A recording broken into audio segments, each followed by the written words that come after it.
That was driving the price down to him as a buyer.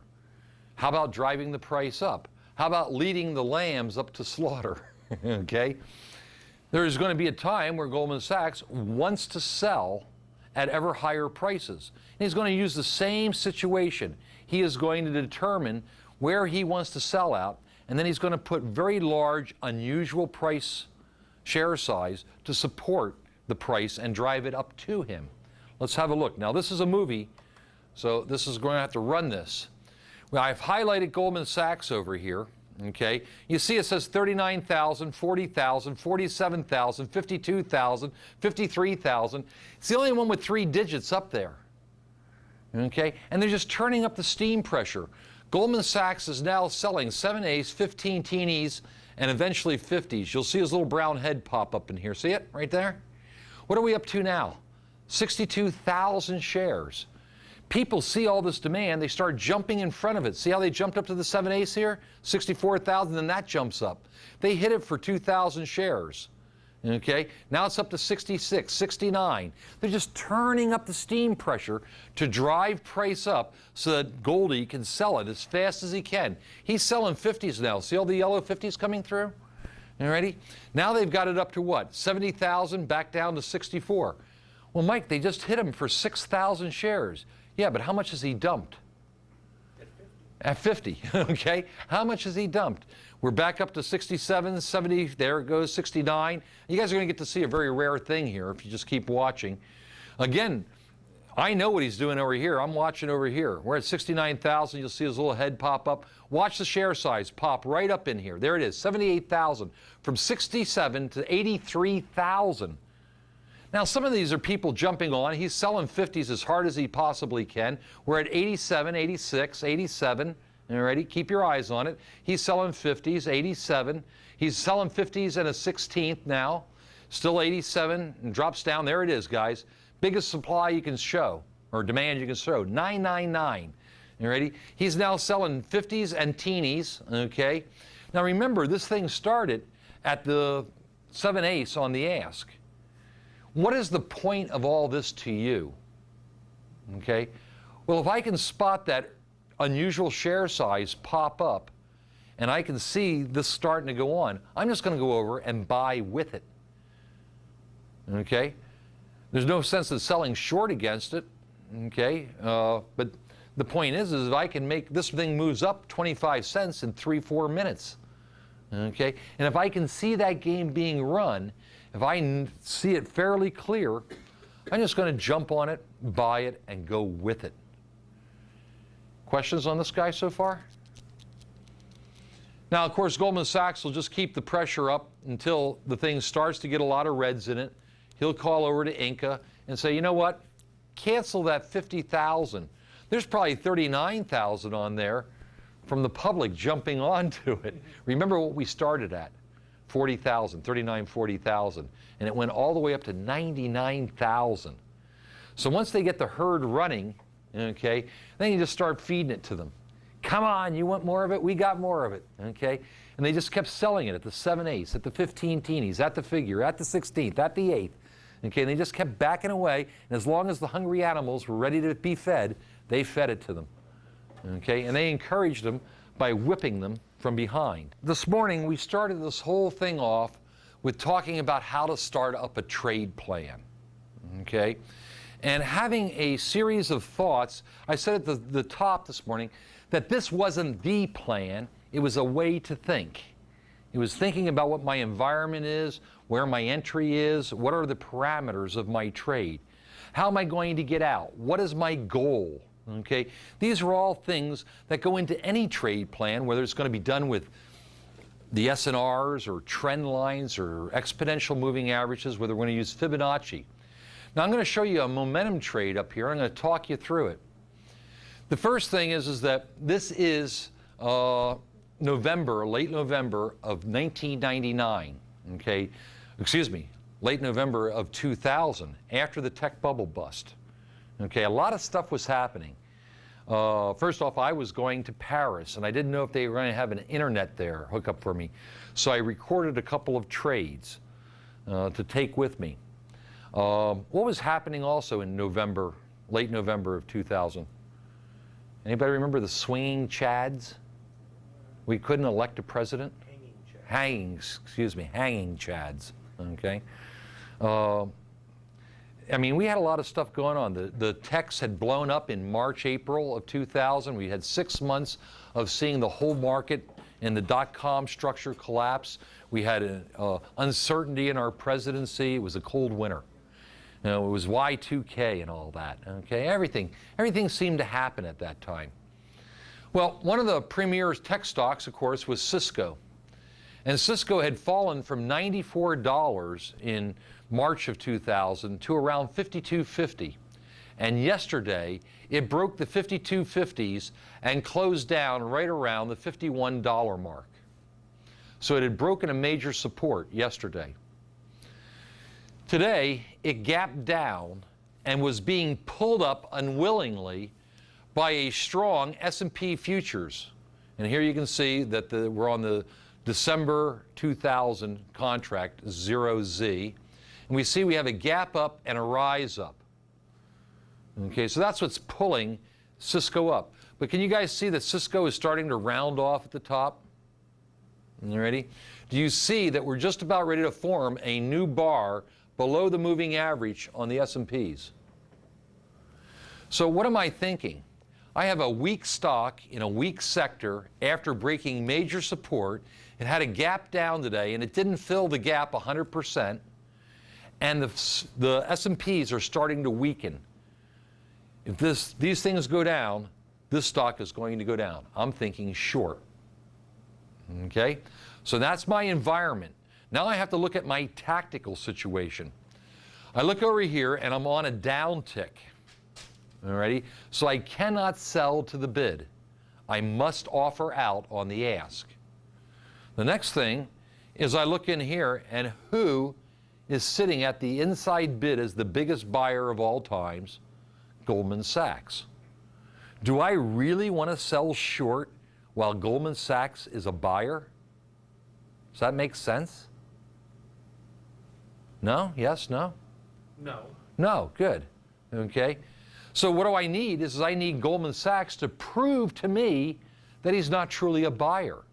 Now you have to remember, we just talked about the market makers, and I say they had the firm quote rule for 5 seconds. During this time, it was 17 seconds. So we had to wait for 17 seconds to find out whether he was going to stay or leave. Alrighty? So with that, let me run the movie, and I'll talk it up again. Okay, so again, the environment. Bad tech year. Stock broke support yesterday, gapped down, and is being pulled up by the S&Ps. I come over here and I watch Goldman Sachs. I load up for 1,000 shares at the 11/16. I must offer out. I cannot sell to the bid. I'm on a down tick. But I'm not going to sell short until I see him leave. Now this is going to be a timing thing because you can see I may not get filled. He just dropped. You'll see my cursor come over and hit the short button. Come on, cursor, hit it. Ready? Now, by the way, this is running at about 24 frames per second as compared to reality, which is faster. We got the order in here, and you'll see my print come through. It's not that one. Maybe it was that one. It was that green 10 right there. Okay. So I got my fill. I'm short 1,000, 11/16. Notice what Goldman has now done. He's dropped from the 9/16 through the half down to the 7/16. He's not a willing buyer. Every time he comes to risk, he stays there for just the length of time he has to, and then he drops down. Now watch, he'll sit there, and if you started counting, it's about 17 seconds. I know I can get out at the halves, and I can probably get out the 7/16 right now. If he sits there for much longer, I'm going to get out. You can see I'm thinking about going up here to the half. See my cursor? Now he's dropped down to the 3/8. You'll see my cursor relax. In fact, I even go over and point at him and laugh. Ha, ha, ha, I see you. You're not a buyer. You're not a buyer. Now I'm going to think about scrolling down to the 3/8. You can see my cursor sitting here on the D10 button because I think I can get it cheaper. Now, is he going to hold at the 3/8? And no, he drops to the 5/16. Now watch Greedy Guts come up here and take this thing down because I know I can buy the 3/8. But I also see that the S&Ps are starting to move sideways a little bit over here. Okay? So now is he going to stay at the 5/16? I'm watching the 3 ace. He's at the 5/16, okay? S&Ps are moving sideways. He's not leaving. There's more people building up in here. Now they start to shrink down. I'm going to go down to the 5/16. You can see my cursor come down here. And I say, you know what? I'm out. Uh-oh, I screwed up. I only bought 100. I realize that as I look up here. Now I have to scroll up. I sold 1,000. Quick, quick, quick, quick, quick. Scroll, scroll, scroll. 800, 900, 900. Don't. Hit the buy, hit the buy, hit the buy. Get out, get out, get out, get out, get out, get out, get out. We're out. Okay. Well, hey, it was close.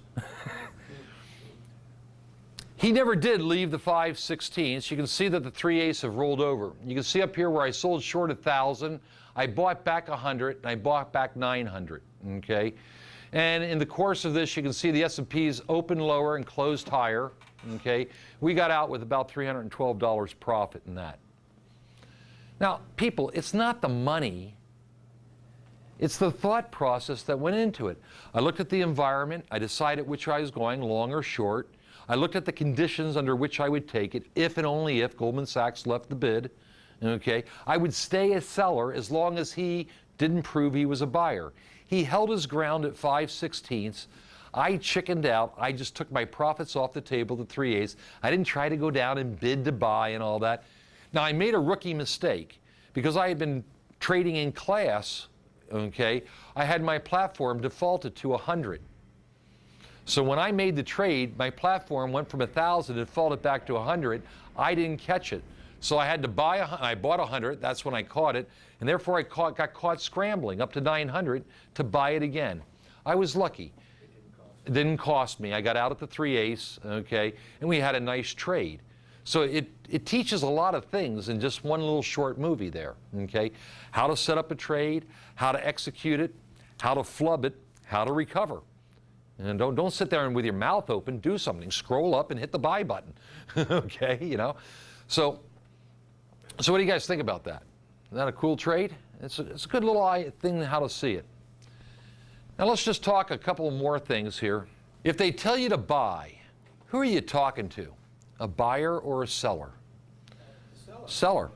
And I want you to take this not just as bad intent. I mean, your best friend will come over to you and they'll say, man, you know, you really ought to buy a nice Corvette. And you go, well, you don't own a Corvette. Mike told me to think of you as a seller. But what you're doing is they want you to buy their idea. They want you to support their thought pattern. It may not be malicious, or it might be when we get into talking about some of these guys, but we'll get there in a second. But do you understand that, again, nothing is said or done without purpose? It may be even subconscious purpose. But if your best friend comes over and says, man, you ought to buy some of that Red Hat. He already owns Red Hat, is an employee for Red Hat, has a stock option on Red Hat, okay? And he may have all your best intentions at heart, but you're really talking to a seller, okay? So always consider that. Do the market makers and analysts do it for your benefit or for theirs? Theirs. For theirs. They're not your brother-in-law, they're not your mother. Mary Meeker is named in lawsuits.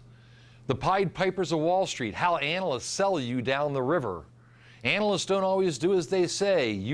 SEC findings. Analysts under fire. I didn't make up any of this stuff. This is just off of the news and the newspaper and the web. Okay? These are things that people are questioning. You know me, guys. Sometimes I have a little too much time on my hands. So I wanted to prepare a little talk when I went into New York. Okay? This helps me feel better around market makers. You can see I went out here to real-time free quotes, okay, just a regular old website. I've clicked on before the bell, upgrades and downgrades. I'm currently in downgrades, alrighty? It is July the 2nd, 2001, and Morgan Stanley is the broker, and they are downgrading from an outperform to a neutral KMPG consulting there. Now, does everybody understand what a neutral was in 2001? That's a sell. People, it went strong buy, outperform, perform, neutral. A, B, C, D, and an F on your report card. Now, they weren't allowed to say sell because they had so much banking interest that if they said sell this, one of their investment bankers would become upset. You can't tell them to sell. Well, we can't tell them to buy it either, okay? So they came up with neutral. But again, if we cut from an outperform to a neutral, we went from a D to an F, okay? So I just want to make sure, is everybody fairly clear that Morgan Stanley is telling their clientele in the world at large that they should dump KPMG? Is that pretty much true? So, you know me, I go out and I have a look at level 2. Who do I see at the inside bid buying this piece of stuff? Morgan Stanley. In fact, Morgan Stanley has been at the inside bid for 16 minutes buying. Not only that, but the low of the day has been $13.89. Maybe I could even make a weird case that they oversold it. Morgan Stanley stepped in to buy a little. But wait a minute.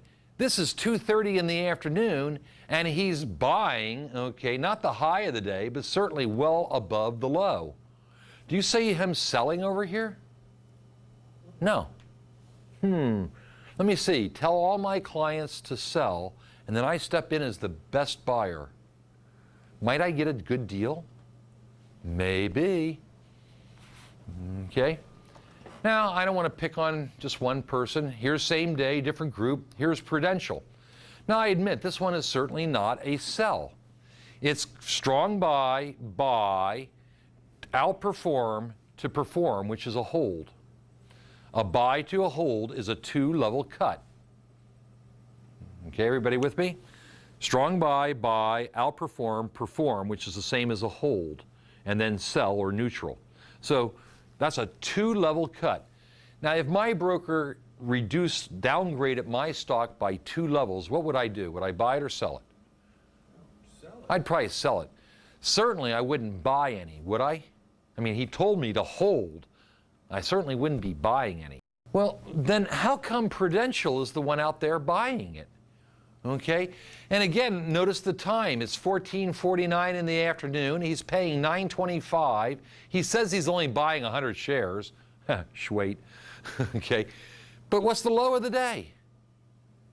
I mean, he's been buying this stuff up all day, I'll bet you. Okay, we go a little further.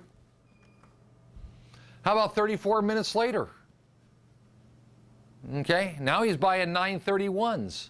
Okay, it's 15:23 in the afternoon. All right, it's almost closing time. So a little later in the afternoon, it's now 15:34, 3 minutes later. He's got a buddy, Whedon, here. They're both buying 931s. They say they're only buying 100 each. By the way, I added up the yellow 31s for you, and there's 8,400 shares in just that window alone. These guys are not playing straight ball.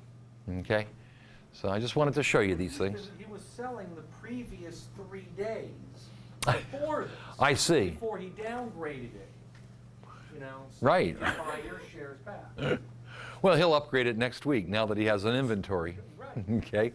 And here's another one. Again, here's Morgan Stanley on a different day.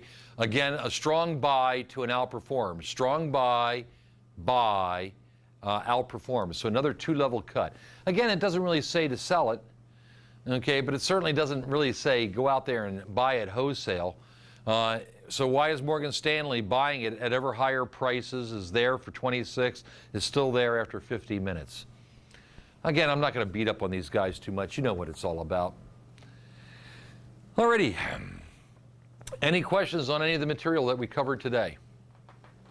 Anything you want to go back over, talk about, review?